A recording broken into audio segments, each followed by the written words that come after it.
এই দাবার দিয়েছে, দাবার দিয়েছে ভাই, এই সম্পূর্ণ দাবার দিয়েছে হাতি।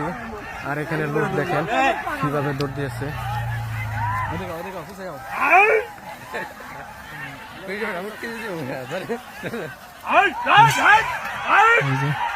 খুবই উত্তেজিত হাতি এখন বর্তমানে, হাতি খুবই উত্তেজিত, দাবার দিয়েছে।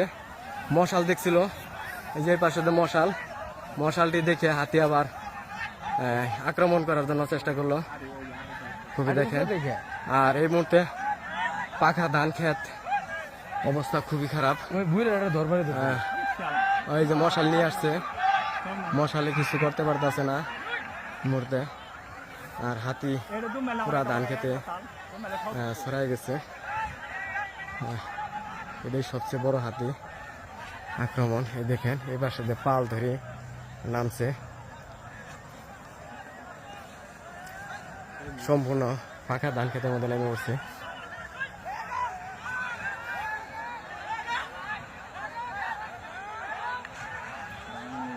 ও সবাই আগাও। কোন পাশে? আর গুলো তো পারো না, এটি খাবো না। সব নামবো, সব নামবো, আস্তে আস্তে সব নামবো, সব নামবো, আস্তে আস্তে সব নামতেছে। এখানে একবারে দেখেন এই 2-4 দিনের মধ্যে কাটবে একবারে ধান, কলা পাকা ধান এইভাবে নষ্ট করতেছে ধান ক্ষেতগুলা দেখেন।